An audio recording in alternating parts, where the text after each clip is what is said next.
आप लोग थ्योरी वाले कॉपी में आ जाइए, नेक्स्ट टॉपिक हेडिंग दे दीजिए कॉपी पे।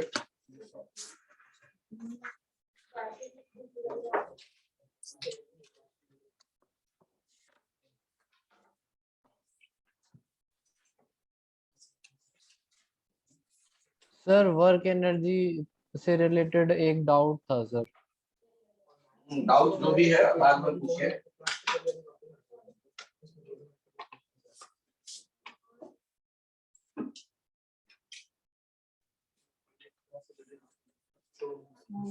सर 2 मिनट में तो आपके सीनियर्स को प्रिंट करवाना है।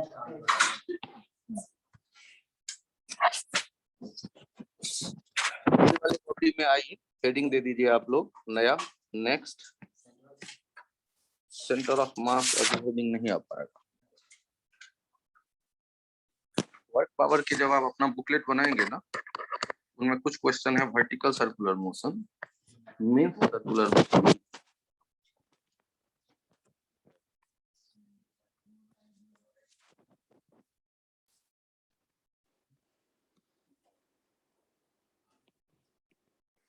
यहाँ हेडिंग दे दीजिए सर्कुलर मोशन।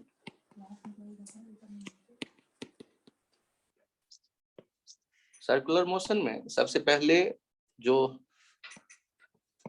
टर्म्स हैं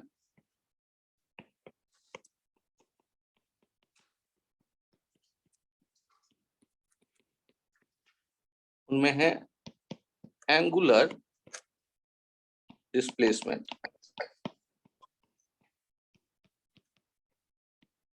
थीटा। हाँ आइए, यदि कोई पार्टिकल सर्कुलर पाथ पे मूव करेगा, तो मान लो वो ए से बी पर चला आया, तो इसके मूवमेंट का जो आप बताएंगे कितना मूव किया, तो ये मूव कर गया थीटा, तो ये एंगुलर डिस्प्लेसमेंट कहलाता है थीटा। एक नया टर्म आपके सामने आ गया है एंगुलर डिस्प्लेसमेंट। यहां ये ध्यान रखिएगा, SI unit of angular displacement is radian.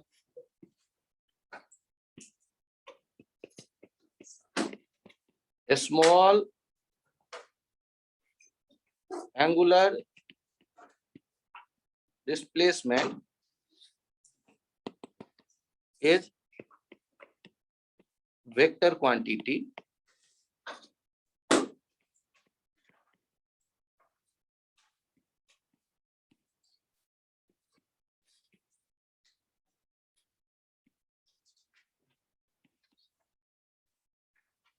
because it follows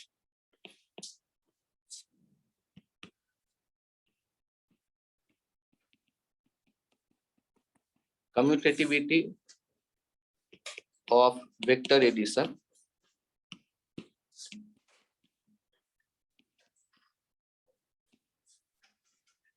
large angular displacement को वेक्टर नहीं कहेंगे, केवल स्मॉल एंगुलर डिस्प्लेसमेंट ही वेक्टर कहलाएगा।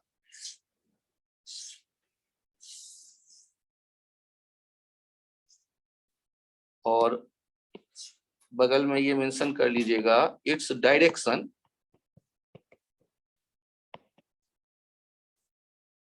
Is given by right hand thumb rule. Its direction is given by right hand thumb rule. मैं ऊपर में भी ये लिख दे रहा हूं,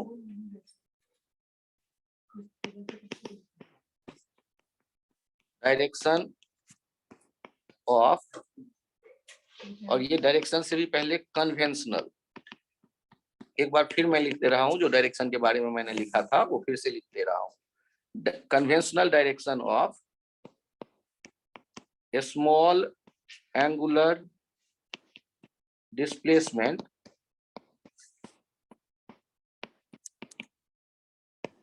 is given by right hand thumb rule. Small angular displacement is a vector quantity, और यदि वेक्टर है तो डायरेक्शन होगा कुछ ना कुछ। हटा दिया, किनारे वाला मत देखो, ग्रीन कलर का नोट करो। कन्वेंशनल डायरेक्शन ऑफ, यहां हम लोगों ने एक टर्म बताया, देखा है एंगुलर डिस्प्लेसमेंट। अब एंगुलर डिस्प्लेसमेंट क्या हुआ, सर्कुलर पाथ पे मूव करेगा तो वो जो एंगल है सेंटर पे बन रहा, उस आर्क के द्वारा जिस पे वो चल के गया, दैट इज एंगुलर डिस्प्लेसमेंट। और एंगुलर डिस्प्लेसमेंट यदि है तो उसका यूनिट होगा कुछ, ऐसा यूनिट रेडियन। डायमेंशन की बात करोगे तो ये डायमेंशनलेस है, ये भी मेंशन कर लो, it is small angular displacement या it is dimensionless, it is dimensionless, it is dimensionless, dimension नहीं है इसके।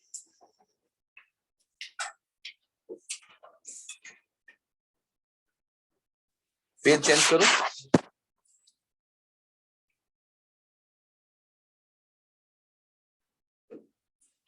आप यहां नेक्स्ट पॉइंट चेक करिए,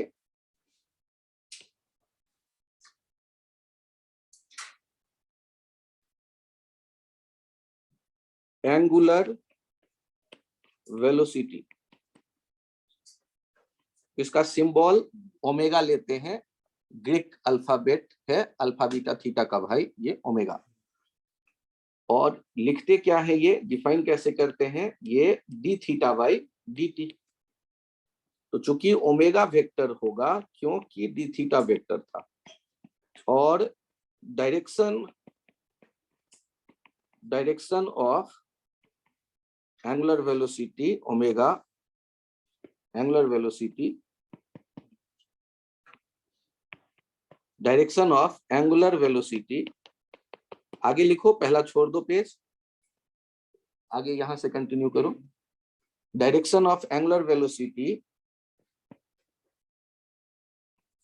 is same as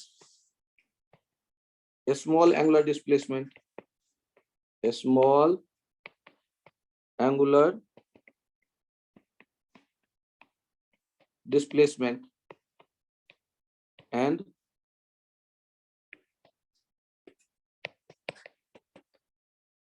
direction is given by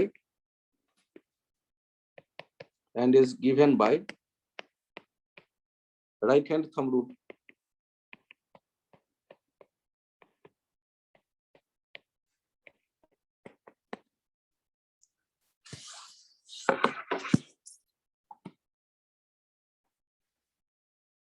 यहां यदि आप देख रहे हैं एक ऑब्जेक्ट को घूमते हुए एंटी क्लॉकवाइज, तो ओमेगा का जो डायरेक्शन होगा, ये राइट हैंड थंब रूल का मतलब है राइट हैंड के फिंगर को वैसे कर्ल करो जैसे घूम रहा है पार्टिकल, और थंब बताएगा direction of angular velocity along the axis। तो हम यहां देख रहे हैं ओमेगा, तो ओमेगा का डायरेक्शन चाहिए तो मतलब ओमेगा कैप कर देते हैं, ये क्या होता है,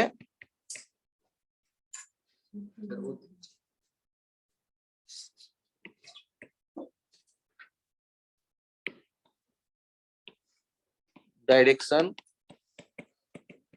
of omega is taken along the outward normal to the plane of motion. Direction of omega is taken along outward normal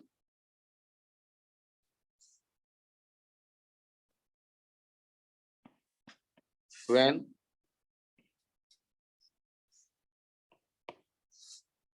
object, इधर लिख देता हूं, आगे इसी में कंटिन्यू नीचे,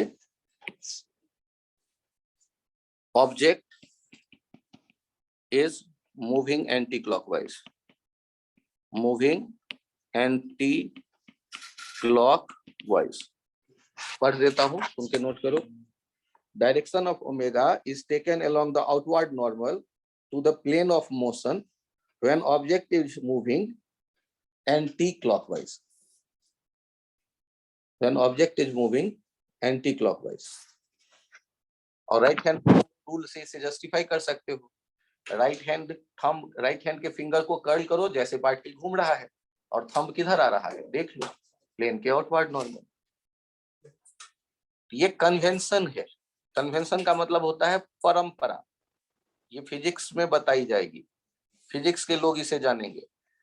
अब जो तुम्हारे धर्म की परंपरा है और वो चाहोगे कि जो यूरोप में रहते हैं क्रिश्चियन उनसे मैच कर जाए हम हिंदू के, तो जरूरी नहीं है. तो जो हम फिजिक्स के पढ़ने वाले लोगों की परंपरा है वो केमिस्ट्री वाले समझ लें, वो भी जरूरी नहीं. ये फिजिक्स की परंपरा है तो केवल फिजिक्स वाले आपस में ये बात करेंगे. पंखा घूम रहा है और उसका तुम डायरेक्शन बताना चाहते हो. इमेजिन करो सीलिंग फैन को ऑन किया, सीलिंग फैन ऑन किया तो घूमना शुरू करता है. कैसे घूम रहा होता है इमेजिन करो. राइट हैंड के फिंगर को देखो और कर्ल करके देखो. यदि वो ऐसे घूम रहा है तो थंब के अलोंग, एक्सिस के अलोंग डाउनवर्ड. और तुम यदि किसी लेमैन को बताओगे कि पंखा घूम रहा है वर्टिकल डाउनवर्ड डायरेक्शन में, तो समझेगा पढ़ते पढ़ते ये तो घूम गया. तो दूसरे को नहीं बताना है. ये फिजिक्स का कन्वेंशन है. फिजिक्स के लोग ये बोलेंगे और फिजिक्स के लोग ये फॉलो करेंगे. ठीक है. कन्वेंशन माने होता है परंपरा, एक कम्युनिटी में रहने वाली बात. ठीक है. अब यहाँ यदि हम बात करें कि ऐसे घूम रहा है कोई ऑब्जेक्ट, ये ऐसे घूम रहा है, तो इसका क्या होगा डायरेक्शन. हाँ, direction of omega is along the normal to the plane of motion, along the normal to the plane of motion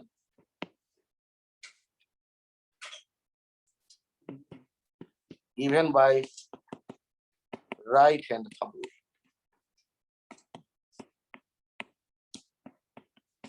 अब राइट हैंड थर्ड रूल से यहाँ क्या दिख रहा है, ओमेगा का direction inward the plane, axis के अलोंग डाउनवर्ड. आप दिखा देते हो.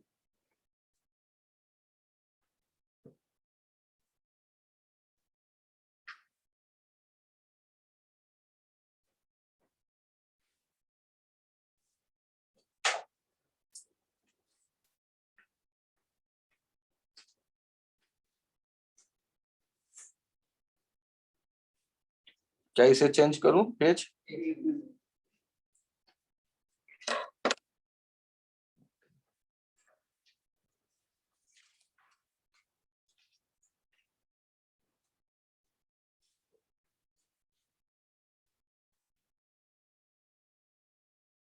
ये ऑन है क्या, ये वाला ऑन है क्या. ऑन नहीं है, वहां से होगा on.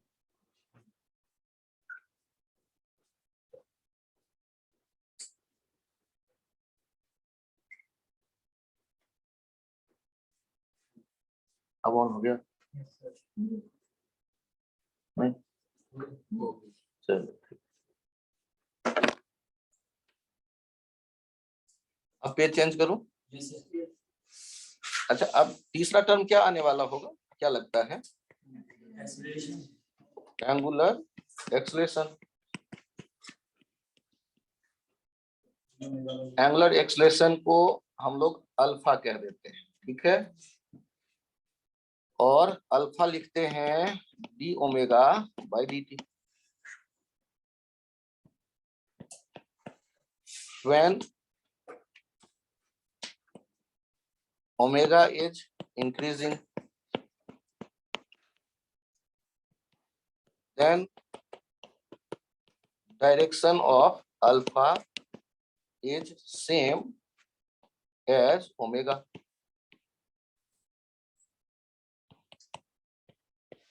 If omega decreasing, then direction of alpha will be opposite to omega.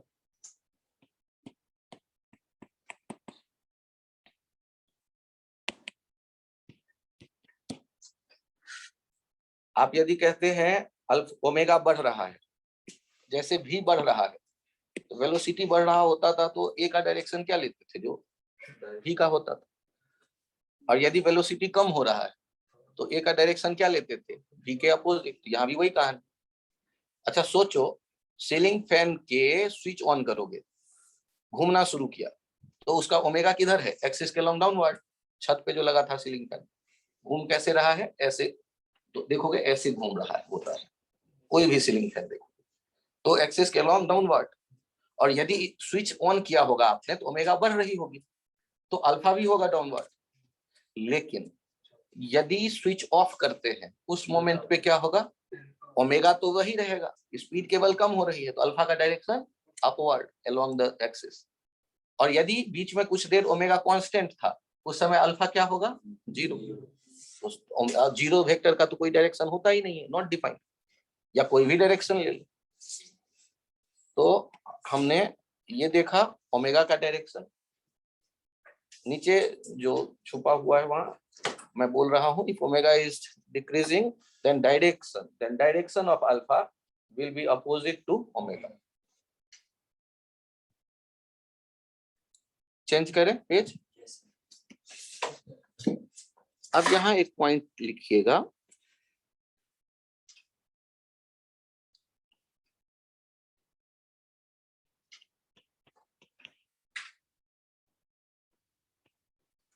all vectors associated with circular motion, that is angular displacement, angular velocity, angular, ये स्मॉल लगा देना, डायरेक्शन की बात कर रहा हूँ, small angular displacement, angular velocity, angular acceleration, ना केवल पहले वाले में। लार्ज एंगुलर डिस्प्लेसमेंट वेक्टर नहीं होता, स्मॉल एंगुलर डिस्प्लेसमेंट वेक्टर होता है, और एंगुलर वेलोसिटी वेक्टर होगा, angular acceleration are called axial vectors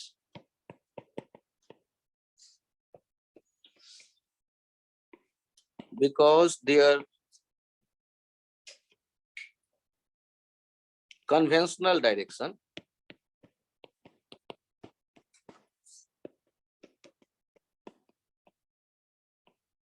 is taken along the axis of rotation। ये रोटेशन टर्म आगे और एक्सप्लेन होगा, लेकिन यहाँ जो भी आया है हमने बात की एक्सिस की, मतलब नॉर्मल टू द प्लेन एक लाइन की, उसके अलोंग ये कन्वेंशन है, लिया जाता है इन सारे वेक्टर्स का डायरेक्शन। इन्हीं में आगे और आ जाएगा, जैसे दो टर्म और आ जाएंगे जिनकी चर्चा यहाँ नहीं की है। एक आ जाएगा टॉर्क, एक आ जाएगा एंगुलर मोमेंटम, एंगुलर मोमेंटम, ये सब भी जो है ये एक्सियल वेक्टर्स। एक्सियल वेक्टर मतलब जिसके अबाउट मूव कर रहा है, रोटेट कर रहा है, उस एक्सिस के अलोंग ये परंपरा है कि डायरेक्शन आप लेते हैं। और क्या नाम दे रहे हैं, अभी मैं उसकी तो बात ही नहीं कर रहा, ठीक ना। अभी किसकी बात किया है, वेक्टर्स जो सर्कुलर मोशन से एसोसिएटेड है, उन सब का जो डायरेक्शन है परंपरा है कि एक्सिस के लॉन्ग लेते हैं, इसीलिए इनका नाम हो गया एक्सियल वेक्टर। क्या नाम हो गया, एक्सियल वेक्टर। यही है एक्सियल वेक्टर। एक्सियल वेक्टर मतलब angular displacement, angular velocity, angular momentum, angular acceleration, ये सारे एक्सियल वेक्टर्स।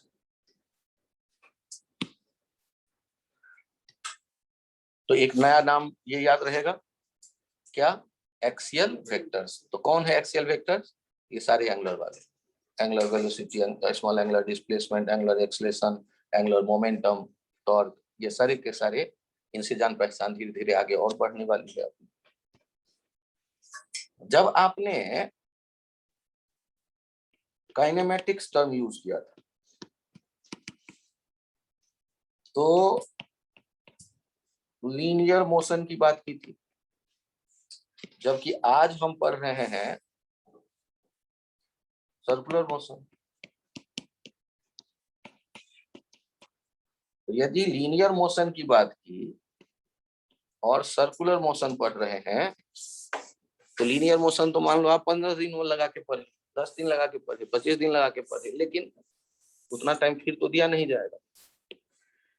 तो आपको पता है एक हुआ करता था कहानी, v बराबर u प्लस ए टी,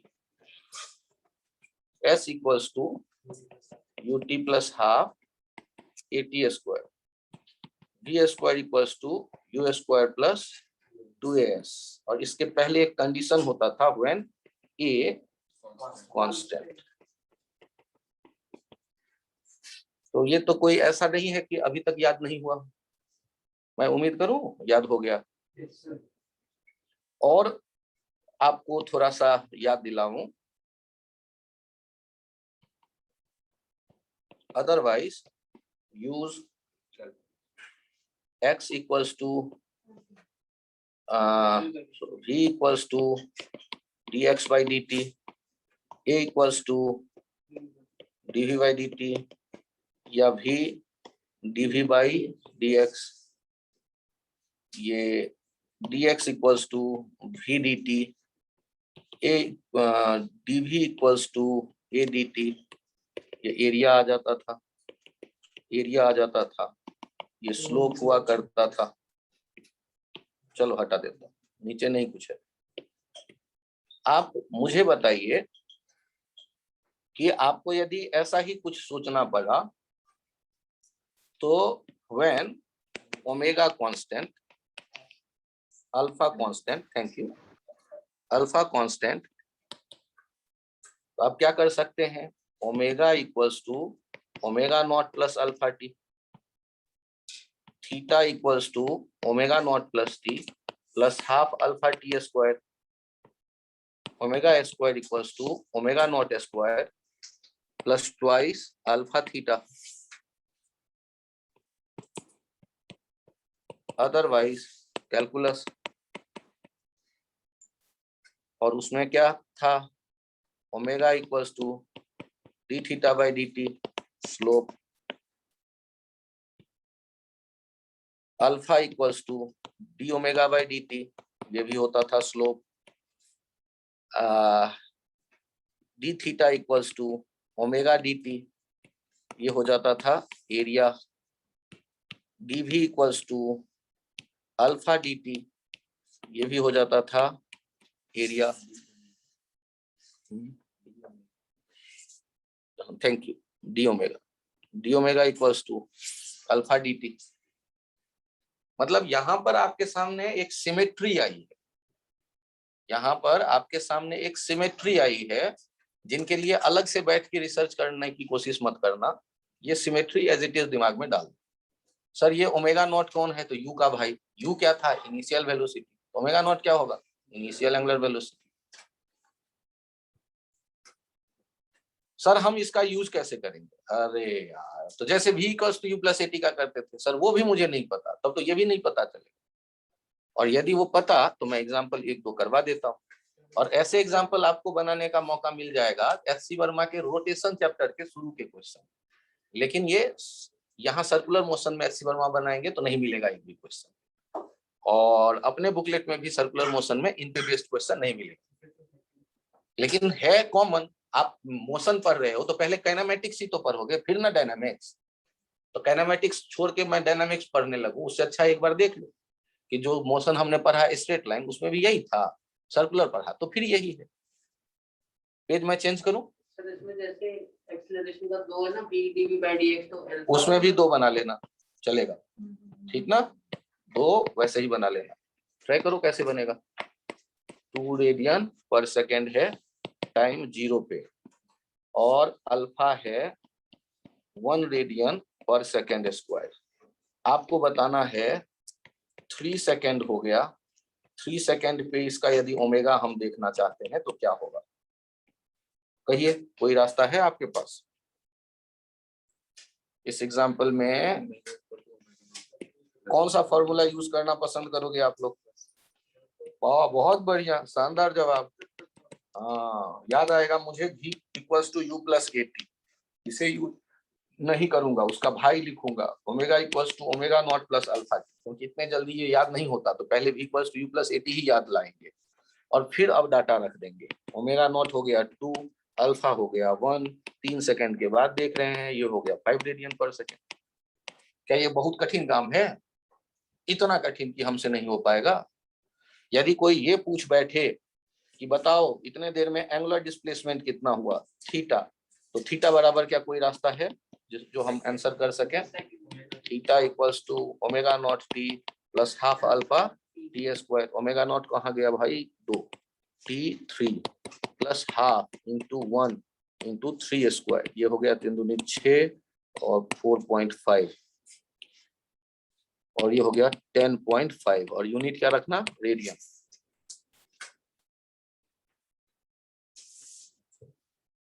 क्या ये बात समझ में आ गई? तो हम लोग ये ना सोचें कि एक नया चैप्टर पढ़ रहे हैं, ये सोचा कि हमने कॉपी कर दिया, मतलब वो आइडिया ब्रेन में था, मैप कर दिया कि भाई ये भी यूज करेंगे आज से आगे। सिंबल थोड़े से बदल गए, भी के बदले ओमेगा आ गया, अल्फा ए के बदले अल्फा आ गया, टाइम टीटी ही रहा, घड़ी का टाइम थोड़े ना बदल जाएगा, वो तो टीटी ही रहा, ठीक है। एस के बदले थीटा आ गया। यदि कोई ये कह देता है, यहां तक आ गए? ओके,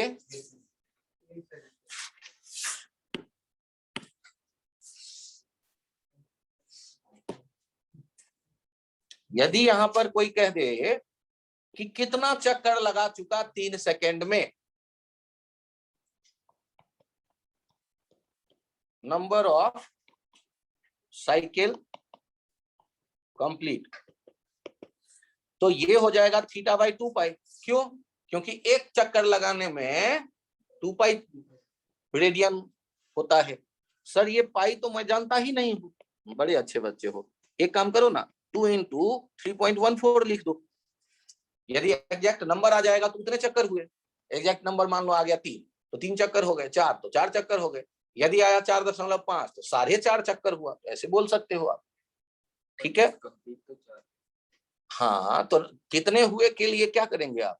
मतलब नंबर ऑफ कंप्लीट साइकिल के लिए तो डाटा वैसा देगा जिसमें कंप्लीटली कट जाए। बात समझ में आई? लेकिन साइकिल निकालने का तरीका क्या होगा? आप जो थीटा है उसको 2 पाई से डिवाइड कर दो। यहां एक टर्म आता है जो इंपॉर्टेंट है, relation between v and omega of particle moving on circular path। अब यहां पर यदि मैं देखता हूं एक पार्टिकल को मूव करता हुआ, ये है v, आप यदि मान लेते हैं कि ये dt टाइम में, बहुत छोटे से टाइम में थोड़ा सा आगे आ गया, तो ये एंगल जो है, ये एंगल छोटा सा डी थीटा आपने बनाया, और ये जो डिस्प्लेस हुआ, ये डिस्प्लेसमेंट आप देख रहे हैं यहां पर आर्क डिस्प्लेसमेंट, जिसे कह रहे हैं ds। तो हम लोग क्या देखते हैं, पढ़ा हुआ है अपने पास idea, arc equals to arc, ये ए से बी तक आया, arc a b equals to ds equals to r d theta. Arc a b equals to ds equals to r d theta. अभी डी थीटा और ds ये d differentiation वाला है, small angle. अरे यार याद करो तो क्या लिखते थे, एंगल बाय रेडियस किसके बराबर कह देते थे? आर्क के बराबर, ये याद है ना? तो अब यहां देखो, आर्क ए दोनों तरफ यदि हम डिफरेंशिएट कर देते हैं dt से, तो ds बाई dt किसके बराबर हो गया, r d theta by dt। तो v किसके बराबर हो गया, r ओमेगा। तो v बराबर किसके लिख दोगे आप, r ओमेगा। v बराबर लिख दोगे r ओमेगा। यदि कोई पार्टिकल सर्कुलर पाथ पे दिख रहा है, रेडियस पता है, ओमेगा पता है, तो आप v लिख सकते हो। कोई कंफ्यूजन ब्रो? फिर से बोलो। सर अल्फा की तो बात ही नहीं कर रहा है। आर ओमेगा को क्या और कहते हैं? dt यदि तुम्हारा टेंस टू 0 होता है तभी तो कैलकुलस अप्लाई करते हो। और dt टेंस टू 0 में अल्फा क्या कर डालेगा, जब टाइम मिला ही नहीं तो अल्फा क्या कर देगा। ठीक है, अभी अल्फा के बारे में कोई चर्चा नहीं की गई है। dt टेंस टू 0 में ये सारी घटना हुई तो आप मान करके चलिए, क्योंकि यदि थीटा बड़ा होता तो डिस्प्लेसमेंट भी तो बदल जाता। डिस्प्लेसमेंट आप लेते शॉर्टेस्ट डिस्टेंस बिटवीन ए, वो कॉर्ड होता, वो आर्क नहीं होता। अभी आर्क इसलिए है क्योंकि dt बहुत छोटा है, तो जहां ए था उसके बगल में ही अभी बी है, तो वो आर्क और कॉर्ड एक ही है। इसका मतलब अल्फा का असर अभी नहीं है कोई। तो आपके पास आ गया v equals to r omega. क्यों नहीं, एक बार दोबारा बताता हूँ, छपाई संपन्न कर लो। रेडियस आर रेडियस,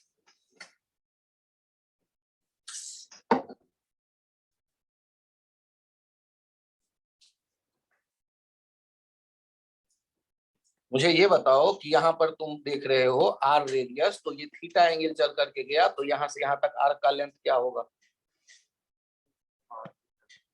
तो इसे ds कहते हैं। यहाँ से पार्टिकल यहाँ चली आई, तो ds बराबर क्या लिखेंगे, आर डी थीटा या आर इंटू थीटा।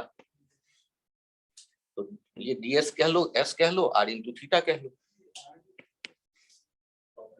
अरे यार, यूनिट एंड डायमेंशन एक चैप्टर हुआ करता था, उसमें थीटा कैसे लिखते थे, आर्क बाय रेडियस। ये भूल गए, गजब करते। तो आर्क किसके बराबर आ गया, आर थीटा। दिखा या नहीं दिखा, वही तो लिखा है, s बराबर आर थीटा। अभी वेट करो, अब t से डिवाइड करो दोनों तरफ, s by T R theta by T. s by T को भी लिखा और थीटा बाई टी को ओमेगा लिखा। नहीं पसंद आया, लेकिन वो dt बहुत छोटा वाला लेके सोचा गया, इसीलिए थीटा नहीं लिख के वहां मैंने डी थीटा लिखा था। यहाँ एग्जाम्पल देखिए, एक पार्टिकल के घूमने का ओमेगा दिया गया है 6 रेडियन पर सेकेंड, और आपको भी लिखना है, रेडियस है 4 मीटर। बताओ, हमने कहा था कि यदि ds बाई dt हो, delta s by delta t हो और डेल्टा t टेंस टू 0 हो, तो उसे लिखते हैं ds बाई dt और इसे कहते हैं v। ये कहा था कि डेल्टा t यदि बहुत छोटा होगा ना, तब ds बाई dt यूज होता है v के बराबर। इसका मतलब होता है कि टाइम इंटरवल इतना छोटा था कि a b आर्क नहीं होकर के स्ट्रेट लाइन था, तभी वो डिस्प्लेसमेंट कहलाया। नहीं तो आर्क होता तो डिस्प्लेसमेंट वो थोड़े ना बनता। ठीक, तो dt बहुत स्मॉल लिया गया था। अब आप तो सीधे एप्लीकेशन देखो, ये तो एक बार देख लिया समझ में आया तो अच्छी बात, नहीं आया तब भी अच्छी बात। यहाँ सीधे सीधे बताओ ओमेगा और रिलेशन क्या यूज करते हैं, omega equals to v by r या v equals to omega r, दोनों में से कोई एक यूज करो। 6 इंटू 4, ये कितना हो गया, 24 मीटर पर सेकेंड। अब तुम किसको ढूंढ रहे हो, ओमेगा को या v को, तो सीधे यूनिट ऐसा यूनिट यूज करो। अब क्या यूज करोगे, ऐसा यूनिट, रेडियन पर सेकेंड नहीं, मीटर पर सेकेंड। सीधे सीधे ये फॉर्मूला यूज होगा। चलो एक बार और करके देखते हैं ये फॉर्मूला यूज। यहाँ आपने घूमते हुए देखा एक पार्टिकल को, इसका ओमेगा हमें बताना है, v है 8 मीटर पर सेकेंड और रेडियस है 2 मीटर। तो इस एग्जांपल में सॉल्व करते हुए चलो क्या लिखेंगे, तो सॉल्व करते हुए हम जानते हैं v equals to omega r, omega equals to v by r, v equals to 8, r equals to 2, that is 4। Unit क्या लिखेंगे, रेडियन पर सेकेंड, क्योंकि ओमेगा लिख रहे हैं। ऐसा यूनिट ओमेगा का क्या है? रेडियन पर सेकेंड। क्या बहुत कंफ्यूजन? समझ में आ गया सबके? सिंपल फॉर्मूला है, कोई बड़ा एकदम मंगल ग्रह वाला कंसेप्ट नहीं है। वी ओमेगा ओमेगा आर का ये रिलेशन, वी ओमेगा आर का रिलेशन।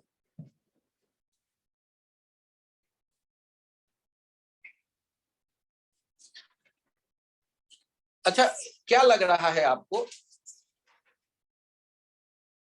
यदि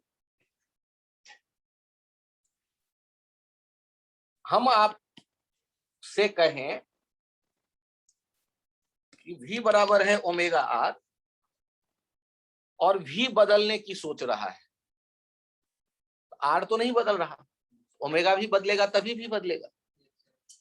सोचो, और ओमेगा बदलेगा का मतलब क्या आएगा कि अल्फा भी कहीं होगा। तो मान लो अल्फा भी है और ओमेगा भी है, और यहाँ पर भी बदलने की मैं बात करूंगा तो भी बदलने की बात मतलब, भी बदलने की बात मतलब स्पीड चेंज करने की बात, स्पीड इज चेंजिंग। यदि मैं ऐसा सोचा, इसका मतलब ओमेगा इज ऑल्सो चेंजिंग। यदि भी नहीं बदलेगा तो ओमेगा भी नहीं बदलेगा। रिलेशन देखो बड़ा प्यारा सिंपल सा। यदि ओमेगा बदलेगा तो भी बदलेगा। अब ओमेगा बदलेगा माने अल्फा होगा, और भी बदलेगा मतलब भी कब बदलता है, तो ये स्पीड के बदलने की बात कर रहे हो। यहाँ जो स्पीड बदलेगा ना, मतलब निश्चित रूप से एक एक्सेलरेशन आएगा जो स्पीड के डायरेक्शन में होगा, और इस एक्सेलरेशन को हम लोग नाम दे देते हैं ए टी। सब स्क्रिप्ट टी डाल दिया क्योंकि भी टेंजेंट के लॉन्ग है, और ये एक्सेलरेशन भी किसके डायरेक्शन में दिख रहा है? v के डायरेक्शन में। तो ए टी हम कह देते हैं टेंजेंशियल एक्सेलरेशन, टेंजेंट के डायरेक्शन में, जो स्पीड को बदलने के लिए जिम्मेदार है। Tangential acceleration. अब ये टेंजेंशियल एक्सेलरेशन के और अल्फा के रिलेशन के बारे में मैं बात करना चाहता हूं। तो यहां गौर करिए, आपके पास क्या था? v equals to omega r. तो यदि मैं लिखता हूं दोनों तरफ t से डिफरेंशिएट करके dv बाई डी आर, तो d omega by d t r आ जाएगा। और ये dv v वेलोसिटी नहीं लिखा है मैंने, क्या लिखा है? ये स्पीड, एरो नहीं है v के ऊपर में, ध्यान देना। तो वो जो स्पीड है ना, स्पीड के बदलने का जो रेट है, ये इसका नाम है ए टेंजेंशियल, और D omega by d T का तो इकलौता नाम है अल्फा आर। ए टेंजेंशियल किसके बराबर हो जाएगा? Alpha are.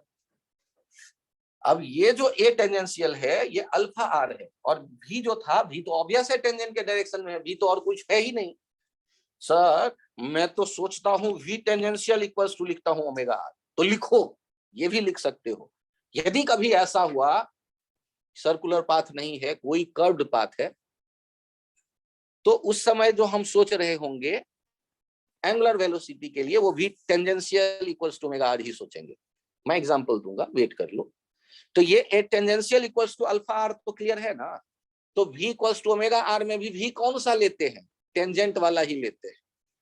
अभी तो सर्किल में टेंजेंट था ही। अब मैं देखता हूं एक और एग्जांपल, एक सेकेंड रुक कर, पहले इसको नोट करो। यहाँ किसका रिलेशन है? यहाँ एक रिलेशन है एक्सेलरेशन, नया नाम दिया एक्सेलरेशन, वो जो स्पीड बदल रहा है, एक्सेलरेशन वो जो स्पीड बदलने का काम कर रहा है, और स्पीड है किस डायरेक्शन में? टेंजेंट, और उसी के डायरेक्शन में जो एक्सेलरेशन का कंपोनेंट है उसका नाम है टेंजेंशियल एक्सेलरेशन। VT मतलब सोचेंगे, वेट कर लो बालक अभी।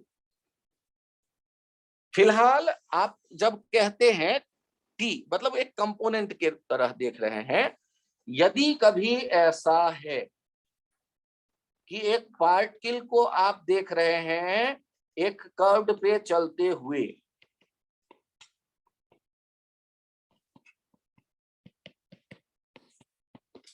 और सर्कुलर पाथ तो अभी है ही नहीं, ये है r डिस्टेंस पे जहां पर ऑब्जर्वर है। तो ये जब हम बात कर रहे हैं कर्व पाथ की, एक बार एक सेकेंड रुकना, कर्व को थोड़ा सा मैं चेंज करना चाहता हूं। कर्व को थोड़ा सा मैं चेंज करना चाहता हूं।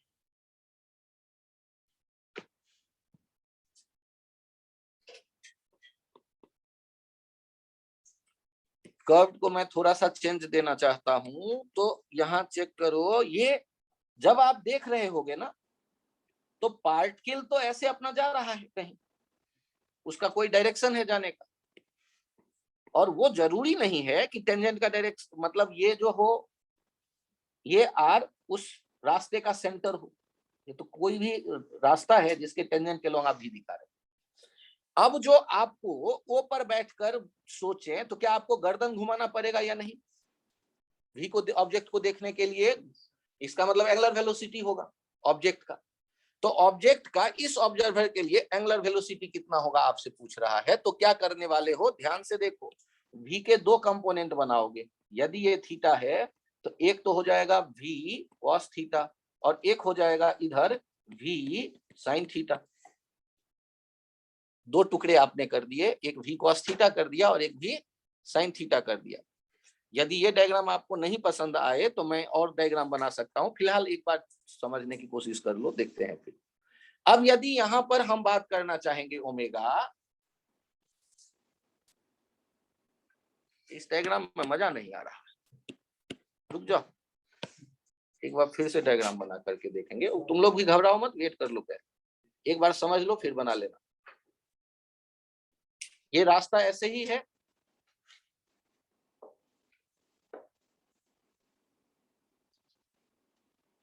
पार्टिकल को तो चलते हमने देख भी लिया।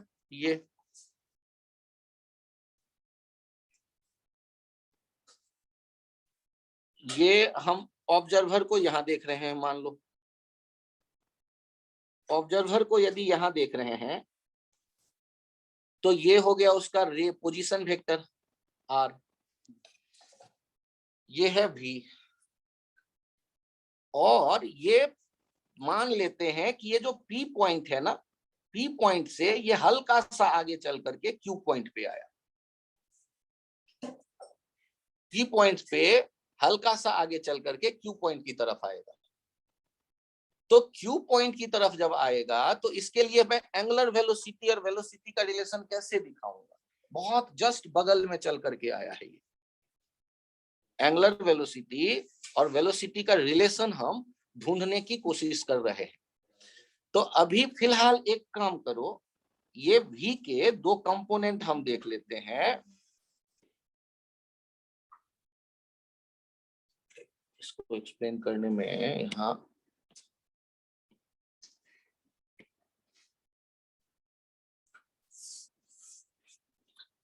v के हम मान लेते हैं यहाँ दो कंपोनेंट ये बन रहा है, एक ये और एक ये। 90 डिग्री पे दो कंपोनेंट ये बना रहा हूं मैं। इस v के जो दो कंपोनेंट बन रहे हैं उनको ध्यान देना। एक होगा जो r है उसके परपेंडिकुलर भी, और एक होगा r के पैरेलल भी।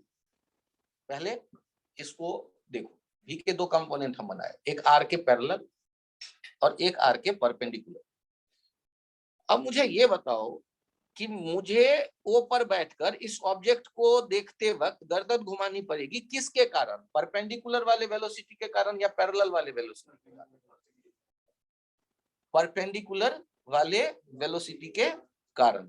तो जब हमें ये ओमेगा लिखना होगा ना, तो हम लोग क्या फॉर्मूला यूज कर रहे थे?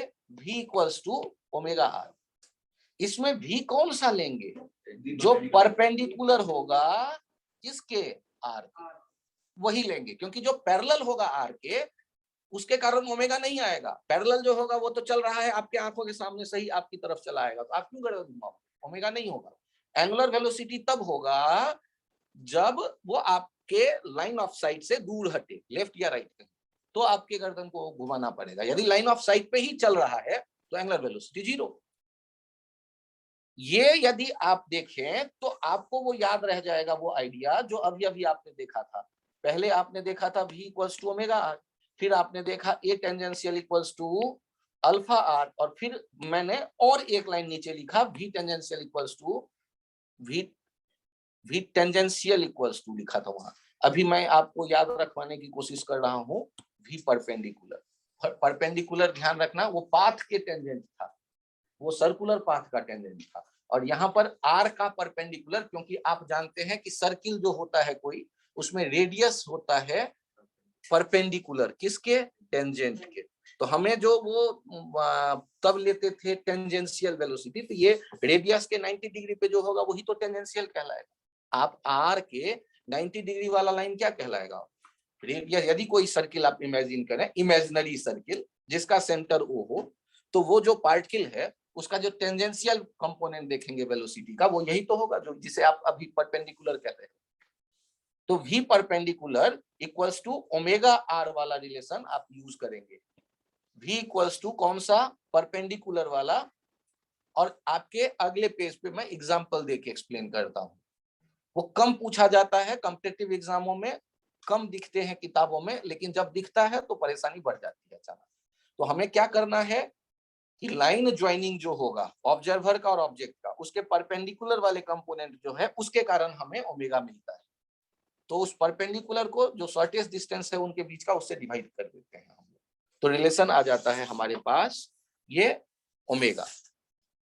एक ये डायग्राम एक बना लीजिए, और उसके बाद मैं एक और एग्जांपल के फॉर्म में यहाँ लेता हूँ नेक्स्ट पेज पे, या इसी पेज पे देखते हैं।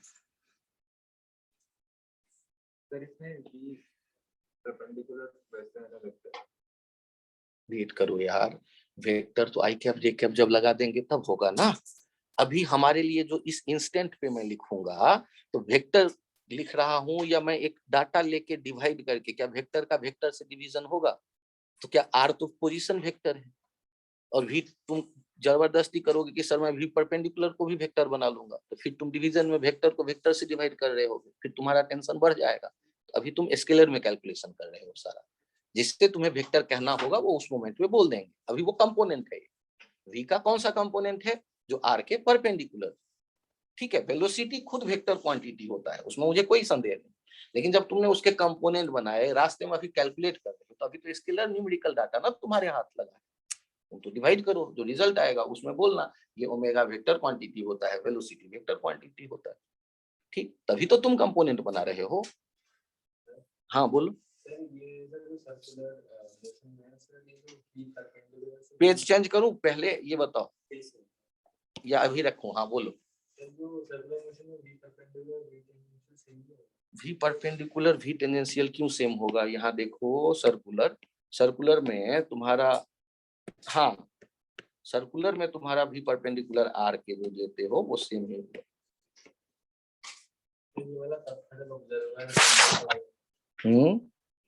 ऑब्जर्वर जब सेंटर पे नहीं है, तब हम लोग जब सोच रहे हैं तो ऐसा हो रहा है।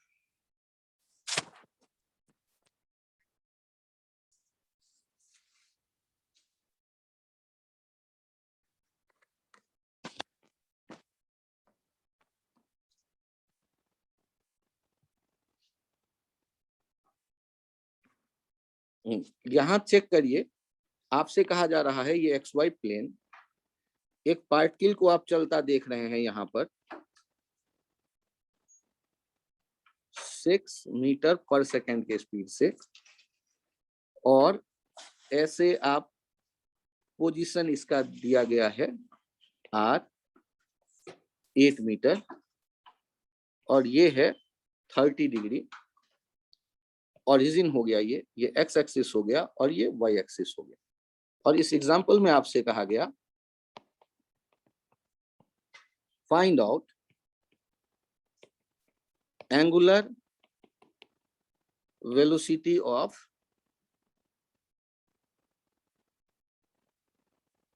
M block with respect to the origin।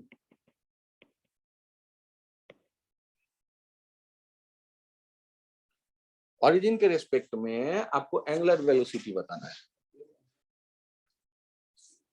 ये ब्लॉक एम है, और इसका आपको इस मोमेंट पर, क्योंकि एंगुलर वेलोसिटी तो ऑब्वियस है, जैसे आप कहते हो वेलोसिटी एक मोमेंट का, इस मोमेंट पर क्या होगा एंगुलर वेलोसिटी, ये हम जानना चाहते हैं। Find out angular velocity of m block with respect to the origin O।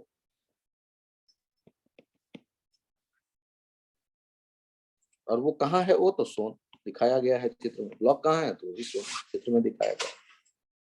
अब क्या करें, तो सबसे पहला काम क्या करना है आपको, आपको v के कंपोनेंट बनाने हैं। कौन से दो कंपोनेंट सोचने हैं आपको?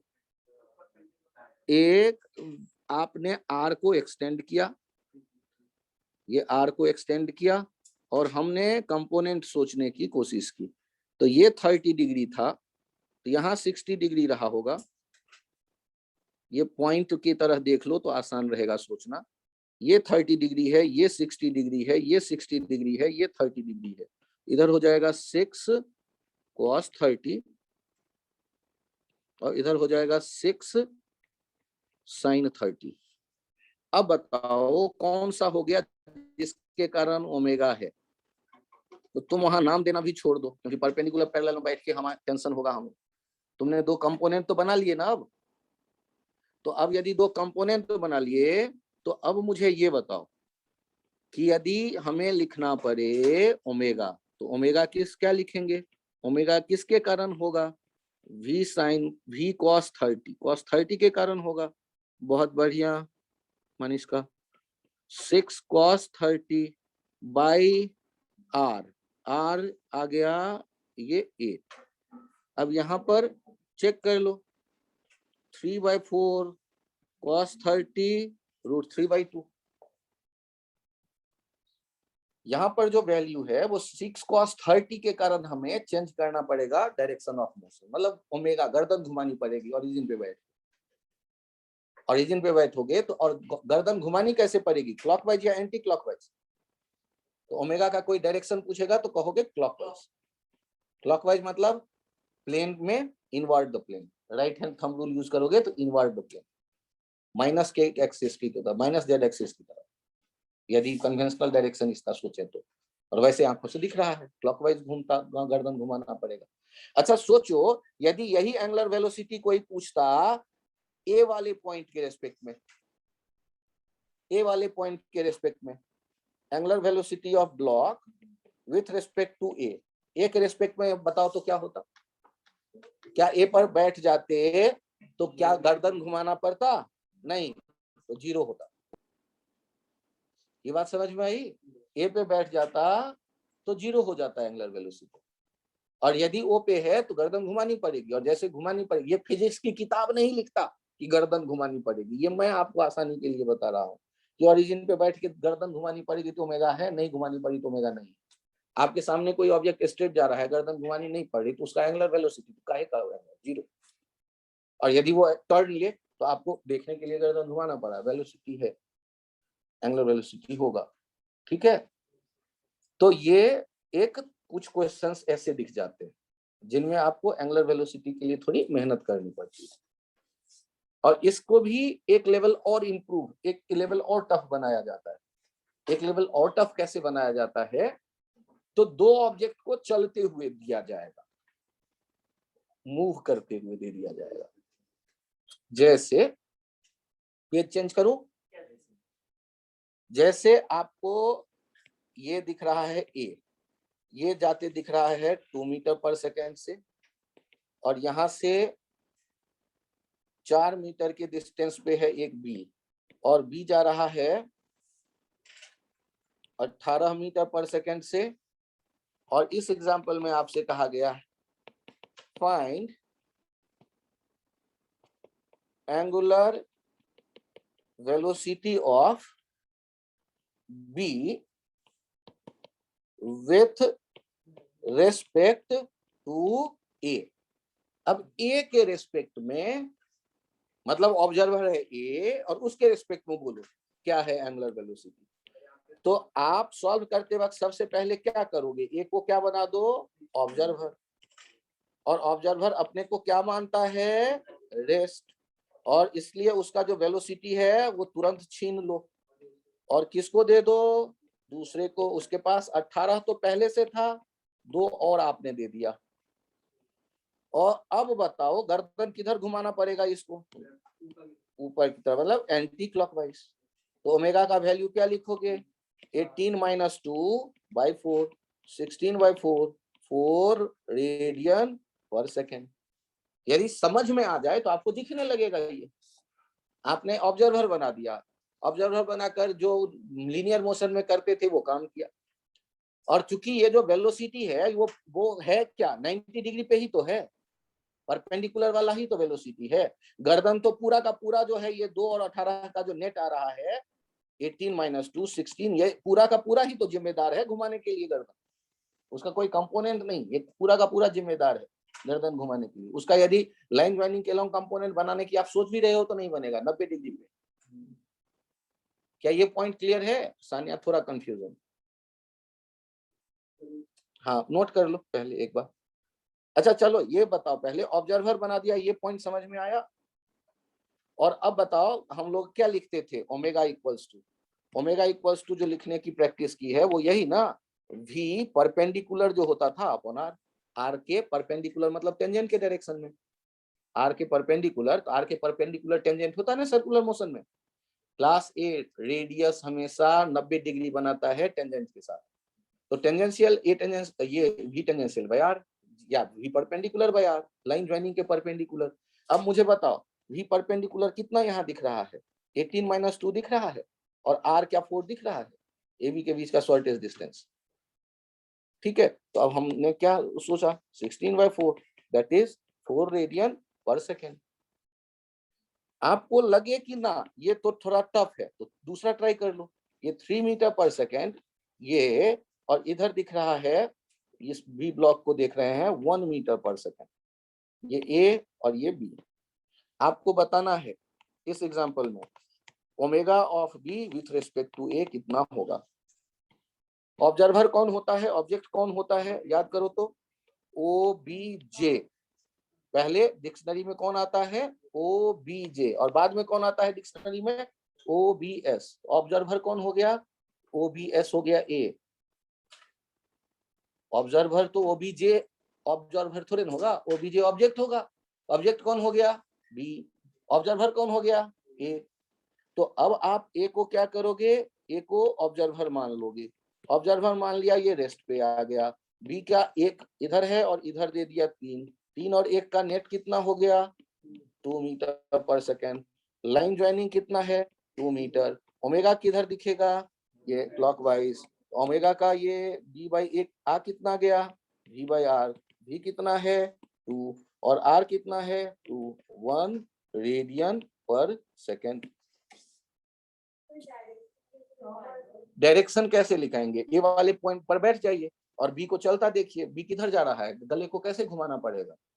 बी पे ए पे बैठे हुए हैं आप, एक प्लेन में ऑब्जेक्ट जा रहा है, किधर घुमाएंगे गला, तो नीचे की तरफ, इसलिए नीचे की तरफ। ऊपर तो पहले वाले में ऊपर कितना स्पीड था 18, उसमें से 2 हटाए थे तो कितना बचा था 16, तो कब पहले किधर जा रही थी, ऊपर, तो इसलिए ऊपर की तरफ घुमाया था हमने। ये प्लेन में घुमा रहे हैं, ऐसे प्लेन में बैठे होंगे, उधर जा रहा है तो गर्दन ऐसे घुमाए, तो मैंने यूं दिखाया। यदि प्लेन में उधर जा रहा हो ऑब्जेक्ट, गर्दन ऐसे घुमाए तो यूं दिखाया। ठीक है,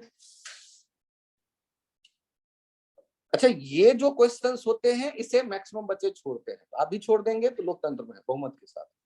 ये कुछ बच्चे सही करते हैं, तो आप यदि सही करने वाले ग्रुप में हैं तो खास में ध्यान रखिए। तो हमारे पास कुछ रिलेशंस आए। अब एक इंपॉर्टेंट काम और करना है। हम जब बात करते हैं वर्ड यूनिफॉर्म सर्कुलर मोशन, ये तब होता है जब v जो स्पीड होता है वो कांस्टेंट हो। आप यदि यूनिफॉर्म सर्कुलर मोशन की बात करते हैं तो ये कंडीशन होता है v कांस्टेंट। और आप मुझे बताइए कि यदि एक पार्टिकल a पर है और a से चलते हुए ये थोड़ा सा एंगल मुड़ करके, छोटा सा एंगल मुड़ करके b पे चला गया,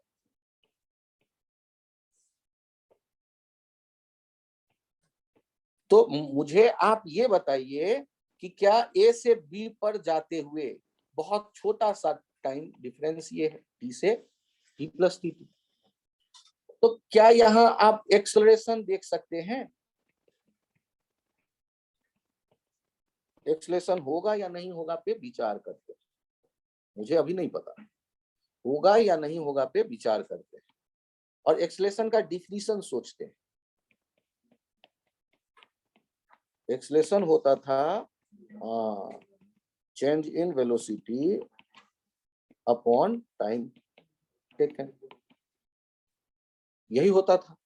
और यदि इंस्टेंट की बात करते थे तो डेल्टा टी टेंस टू 0 कर देते थे, तो इंस्टेंटेनियस एक्सेलरेशन हो जाता था।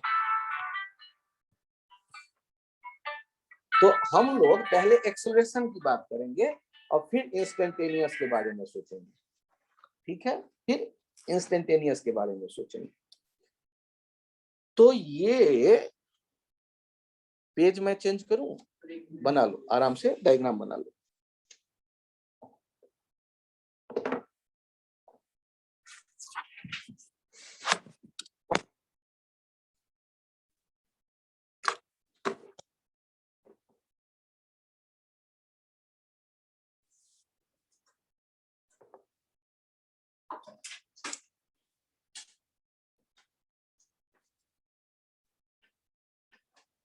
अच्छा, यहाँ स्पीड नहीं बदला, ए और बी पे क्या वेलोसिटी एक जैसा दिख रहा है या अलग अलग? अच्छा, वेलोसिटी वेक्टर है या स्केलर? वेक्टर। वेक्टर में क्या क्या होता है? तो ए और बी पे क्या डायरेक्शन एक जैसे हैं? तो आप क्या कहोगे, डायरेक्शन बदला या नहीं बदला? बहुत बढ़िया। तो चेंज इन वेलोसिटी आपको चाहिए और फिर उसको टाइम से डिवाइड करोगे, यही ना?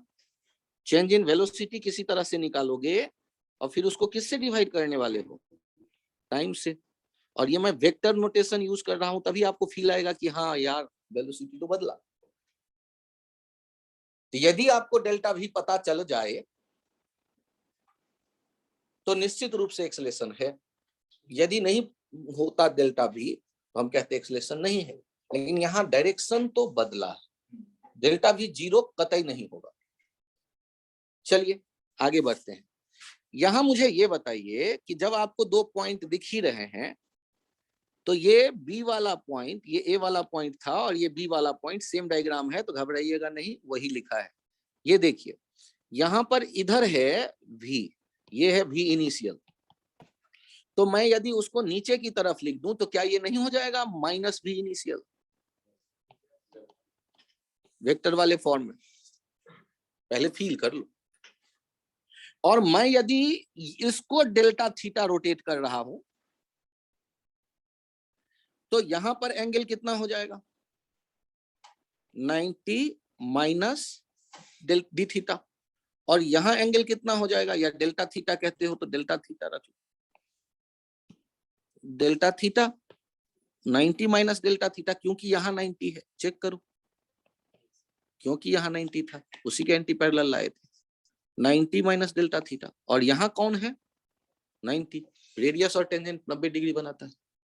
तो ये जो अब हम चेंज इन वेलोसिटी देखना चाहते हैं, तो चेंज इन वेलोसिटी देखना चाहते हैं तो ध्यान से देखो ना, यही तो कहीं लिखोगे आप delta v under root v square plus v square plus twice v into cos 90 plus 90 minus delta theta. ये क्या किया? चलो इसको दूसरे कलर में देखो। यहां पर है, तुम्हें दिख रहा v, यहां पर दिख रहा v, ये था v फाइनल वेक्टर वाला और ये है माइनस v इनिशियल। इनके बीच में एंगल दिख रहा है 90 प्लस 90 माइनस डेल्टा थीटा। अब इनका रिजल्टेंट कैसे लिखते थे? रिजल्टेंट लिखना तो आता नहीं होगा, क्या लिखते थे? Under root a square plus b square plus 2ab cos थीटा। तुम्हें तो ए और बी नहीं अभी दिखा होगा, शायद दिखा? क्या क्या दिखा? ए v square plus v square plus twice v into cos 180 minus delta theta, pi minus delta theta, pi minus delta theta. अब आगे बढ़ो, ये डेल्टा भी तुमने ढूंढ लिया, डेल्टा वी का डायरेक्शन आंखों से दिख रहा है और मैग्नीट्यूड तुमने यहाँ लिख दिया है। डायरेक्शन आंखों से दिख रहा है और मैग्नीट्यूड तुमने लिख दिया डेल्टा वी। अब डेल्टा वी भीतर स्क्वायर रूट के ये twice v square 1 minus cos theta. अब बताओ 1 माइनस कॉस थीटा, ट्रिग्नोमेट्री के महारथ थी तुम लोग। Twice sine delta theta by 2 याद आया? अरे 1 माइनस कॉस थीटा यार, 2 साइन स्क्वायर थीटा बाई 2। हाँ, sine square theta by 2। Square root से बाहर कौन कौन चला आया? स्क्वायर रूट से बाहर चला आया 2 वी और sine delta theta by 2। Small angle approximation याद है आप लोगों को? शायद याद हो, डेल्टा थीटा बाई 2। और आप यदि डेल्टा टी से दोनों तरफ डिवाइड कर दें तो ये हो जाएगा we delta theta by T, और डेल्टा थीटा बाई टी क्या हो गया? ओमेगा। तो आपके पास ये आ गया ए का वैल्यू v इंटू ओमेगा। अभी ध्यान दीजिए, हमने मैग्नीट्यूड पता कर लिया। यूनिफॉर्म सर्कुलर मोशन होने के बावजूद एक एक्सेलरेशन दिखने लगा, क्योंकि डायरेक्शन बदला है इसलिए, और इसका वैल्यू v इंटू ओमेगा हो गया। और 2 मिनट पहले आपने ओमेगा के बदले एक और फॉर्मूला पढ़ा है, v बाई आर। तो ये ए कितना हो जाएगा? v square by r. ये किसके बराबर हो गया? V square by r. Omega के बदले वी बाई आर लिख दिया तो आपको ए बराबर पता चला वी स्क्वायर बाई आर एक एक्सप्रेशन है। जब डायरेक्शन नहीं बदल रहा, जब डायरेक्शन नहीं बदल रहा तो एक्सप्रेशन है।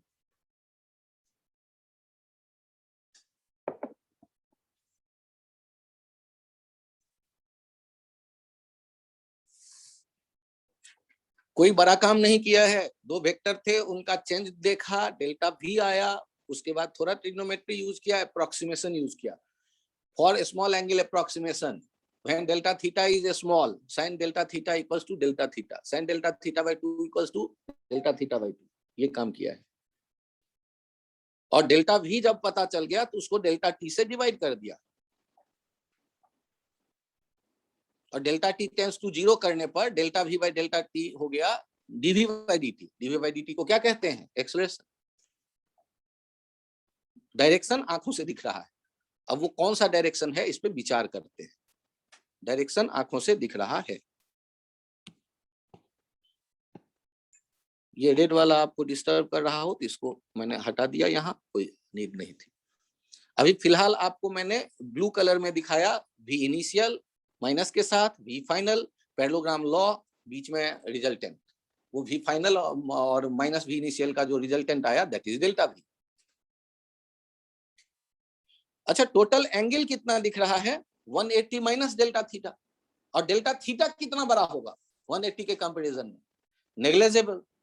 तो जो रिजल्टेंट आप देख रहे हैं वो रिजल्टेंट किस डायरेक्शन में है, इसके लिए मैं अगले पेज पे आने की कोशिश करता हूं। तो ये पेज पहले कंप्लीट कर लो।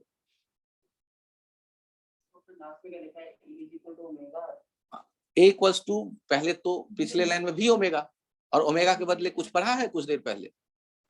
ओमेगा इक्वल्स टू क्या लिखते थे? V by r. तो वी स्क्वायर बाई आर क्या है? A equals to v square by are.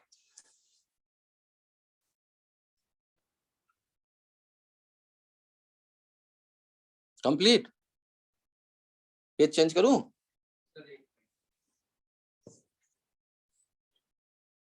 अब जब आपको लगे कि ये कतई समझ नहीं सकते तो छोड़ देना, मत समझना, कभी काम नहीं आता।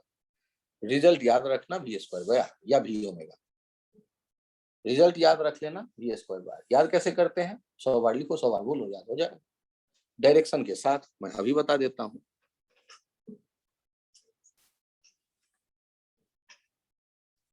तुम्हारे लिए तो मैं सोचता हूँ 1-2 लाइन कम कर दूं।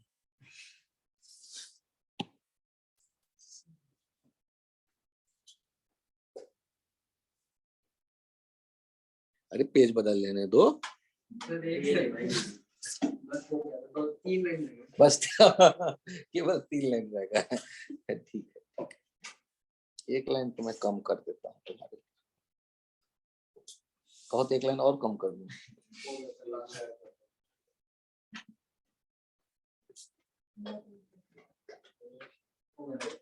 पक्का? चलो अगले पेज पे आप ये समझने की कोशिश करो कि आप देख रहे हो, अच्छा ये बताओ, यहां पर आपने ए से बी पर आकर के सारे गणित लगा लिए। यहां देखना, ये था v, ये था v, और डेल्टा v हमने देखे थे। तो डेल्टा v किस डायरेक्शन में था?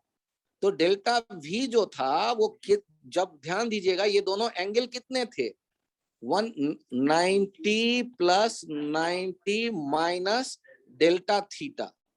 और ये जो था डेल्टा t टेंस टू जब 0 करोगे तो डेल्टा थीटा टेंस टू 0 हो जाएगा। अरे होगा कि नहीं होगा? आप जो रिजल्टेंट देख रहे हो वो रिजल्टेंट कितने एंगल पे है v से?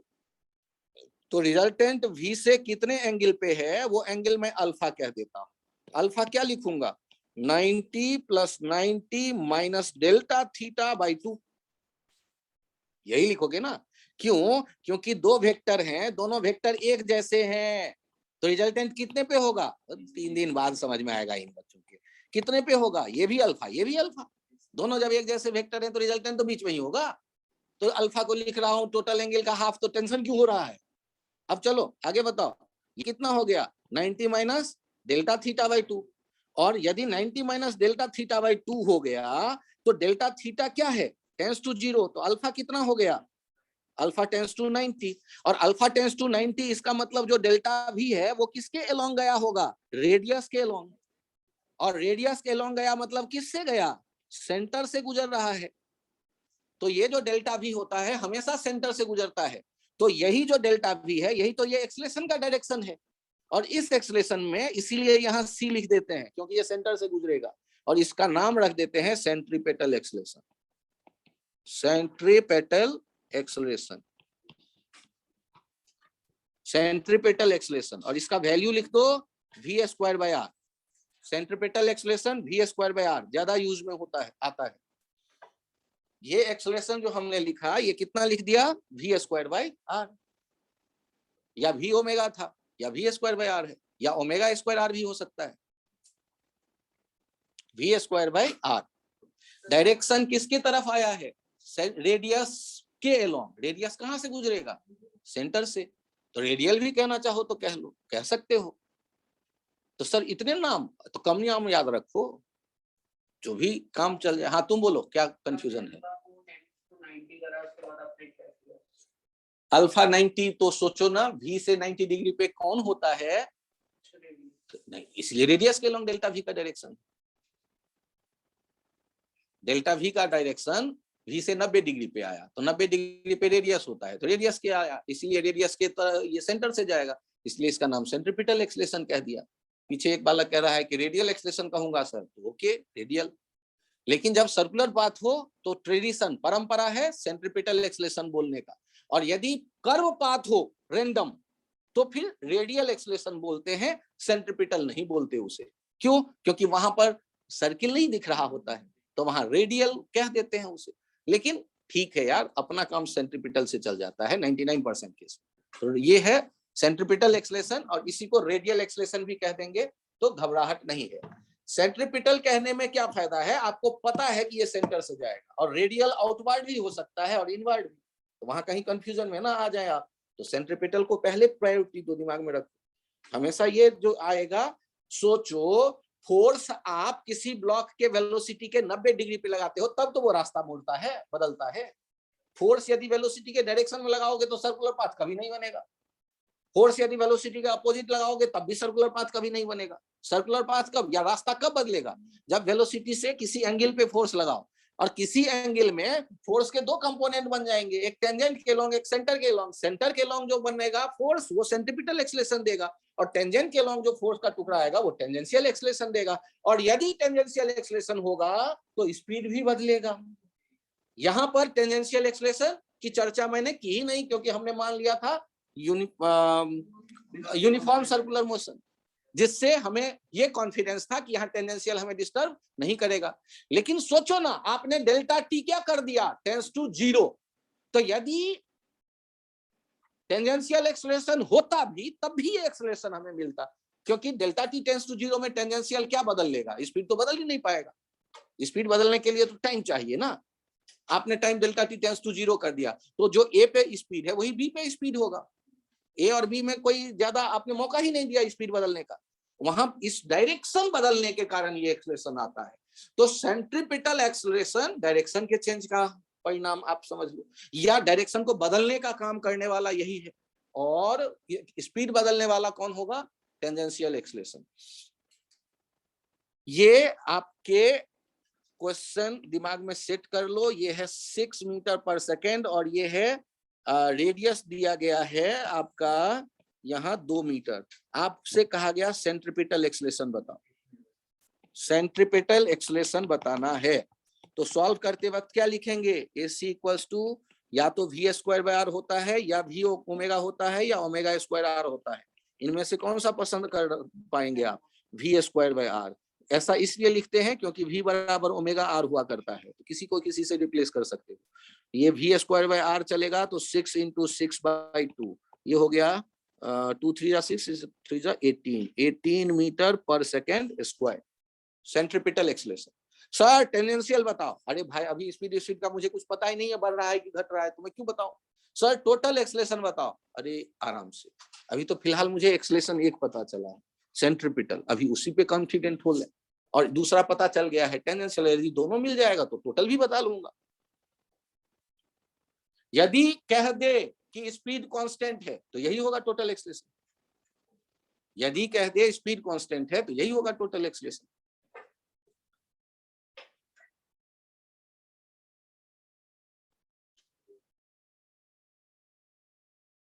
इसकी डायरेक्शन टेंजेंशियल बदलना है या फिर से बोलो, इसकी डायरेक्शन टेंजेंशियल बदलना है? किसकी बदलना है? ब्लॉक की डायरेक्शन बदलना है का मतलब? अभी तुम मत क्वेश्चन बनाओ, अभी मुझे क्वेश्चन बनाना है, वेट कर लो। यहां देख, यदि तुम्हारे सामने ये सेंट्रीपिटल पूछ दिया गया और ओमेगा दिया गया है 8 रेडियन पर सेकेंड और रेडियस दिया गया है 2 मीटर, बताओ सेंट्रीपिटल एक्सेलरेशन क्या होगा? तो सेंट्रीपिटल मान लो मैंने V square by R use कर लिया, V equals to omega R भी याद कर लिया मैंने, ये हो गया omega square R square by R, ये हो गया ओमेगा स्क्वायर R। तो आप ओमेगा वाला ये यूज करो। AC कितना हो गया?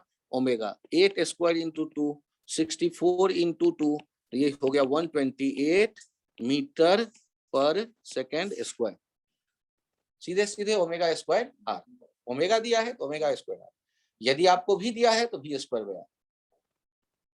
तो सेंट्रीपिटल एक्सेलरेशन सर्कुलर पाथ पे जब भी आप देख रहे हैं पार्टिकल को, तो वो मिलना ही मिलना है, डायरेक्शन बदलेगा ही बदलेगा, ठीक ना? तो एक्सेलरेशन जब भी कहेंगे आप तो दो टुकड़े हैं, एक डायरेक्शन बदलने के कारण और एक स्पीड बदलने के कारण। स्पीड बदलने के कारण कौन है? टेंजेंशियल। और डायरेक्शन बदलने के कारण कौन दिख रहा है? सेंट्रीपिटल। आप बात करते हैं एक्सेलरेशन ऑन कर्व्ड पाथ, तो एक्सेलरेशन ऑन कर्व्ड पाथ की बात करते हैं, एक होगा centripetal V square by R due to changing speed, due to changing direction, due to changing direction of velocity। और एक होगा tangential speed dv by dt, d speed by dt due to changing speed। और आप इस बात को भी समझिए कि यदि कोई कहता है नेट एक्सेलरेशन, तो ये हो जाएगा ए टेंजेंशियल स्क्वायर प्लस ए सेंट्रीपिटल स्क्वायर। क्यों? क्योंकि जब आप देखोगे तो दोनों के डायरेक्शन कितने डिग्री पे हैं? 90 डिग्री पे हैं। तो नेट क्या हो जाएगा? नेट हो जाएगा √AC square plus AC square. तो आपको यदि कभी नेट का जरूरी हो, काम हो यूज करने का, तो ये सीधे सोचेंगे। स्पीड बढ़ रहा होगा तो स्पीड के डायरेक्शन में टेंजेंशियल एक्सेलरेशन होगा, स्पीड घट रहा होगा तो स्पीड के अपोजिट टेंजेंशियल होगा। सेंट्रीपिटल हमेशा सेंटर की तरफ होगा, सेंट्रीपिटल हमेशा सेंटर की तरफ होगा। यदि अर्थ के चारों तरफ मून को आप घूमता देखते हो, तो मून को अर्थ अपनी तरफ खींच रहा है ना, तो वो जो फोर्स है वही सेंट्रीपिटल एक्सीलरेशन दिलवाने का काम करता है। यदि वो अट्रैक्शन खत्म हो जाए तो स्ट्रेट पाथ पे भाग जाए मून। ठीक है, धागे से बांध कर कोई पार्टिकल हम घुमा रहे हैं, जो टेंशन है वो प्रोवाइड कर रहा है सर्कुलर पाथ पे मुड़ने के लिए सेंट्रीपिटल एक्सीलरेशन। यदि वो नहीं है ऐसा कोई फोर्स जो मोड़ सके पार्टिकल के मूवमेंट के डायरेक्शन को, तो स्ट्रेट पाथ पे जाएगी पार्टिकल, क्यों सर्कुलर पाथ फॉलो करेगी। उसके पीछे क्या लगा, ड्यू टू चेंजिंग डायरेक्शन। एक है ड्यू टू चेंजिंग डायरेक्शन, दूसरा है ड्यू टू चेंजिंग स्पीड। एक है चेंजिंग डायरेक्शन और दूसरा चेंजिंग स्पीड। जैसे देखो, यदि कोई कह दे कि वेलोसिटी है 6t स्क्वायर और आपसे कह दिया रेडियस दे दिया गया है 4 मीटर, और आपसे कह दिया find a tangential, a centripetal and a at t equals to 1 second. ये ट्रिकी एग्जांपल है, किताबों में ये नहीं मिलता। अब मुझे ये बताओ, आपने जितना सीखा है उसके बेसिस पे कि टेंजेंशियल के लिए क्या डिफिनीशन है, dv बाई dt, स्पीड के चेंज का rate d 6t square by dt, speed जरूर बदल रहा है, ये हो गया 12t। तो at t equals to 1 second, ये कहानी खत्म। एट 1 सेकेंड ये कितना हो गया, तो at आ गया हमारे पास 12 मीटर पर सेकेंड स्क्वायर। अब ध्यान से देखो, ए सेंट्रीपिटल में कोई लफड़ा नहीं, v square by r, 36 t to the power 4 by 4, 9 t to the power 4, और ये कब देखना है मुझे, at t equals to 1 second. तो ए सेंट्रीपिटल हो जाएगा 9 t to the power 4 equals to 9 metre per second square.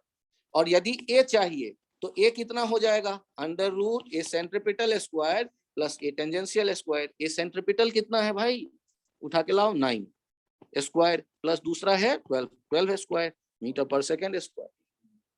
तो आप इसे फील करने लगो कि स्पीड यदि बदल रहा है तो टेंजेंशियल एक्सीलरेशन, और यहाँ पर स्पीड डायरेक्शन में दिखाओगे तो डायरेक्शन में स्पीड बढ़ने वाला, तो ये टेंजेंशियल, सेंटर की तरफ ए सेंट्रीपिटल, और रिजल्टेंट आएगा ये ए, इनके बीच में कहीं। रिजल्टेंट का कोई डायरेक्शन पूछे कि बताना भाई ये अल्फा एंगल रेडियस से कितना बना रहा है रिजल्टेंट, तो वेक्टर में पढ़ा है आपने, tan अल्फा हो जाएगा at बाई ac। यदि कोई डायरेक्शन पूछ दे कि रेडियस से कितने एंगल पे है नेट एक्सीलरेशन, तो आप कह दोगे tan alpha at by ac। यदि कोई कंफ्यूजन हो तो बताएं प्लीज। ओके, तो आज हमने एक्सेलरेशन और ओमेगा और कुछ टर्म्स उनके साथ थोड़ी जानकारी इकट्ठा की। ठीक है, आप अपने डाउट पूछ लें जल्दी। थैंक यू, आज के लिए इतना ही। आप लोग एक काम करिएगा, work power energy chapter HC Verma से केवल 35 क्वेश्चन ट्राई करके रखिएगा। अगले टर्न पे क्लास में ही मैं कोशिश करूंगा कि उनको डिस्कस कर लूं। ठीक है, वर्क पावर एनर्जी, क्वेश्चन बताओ।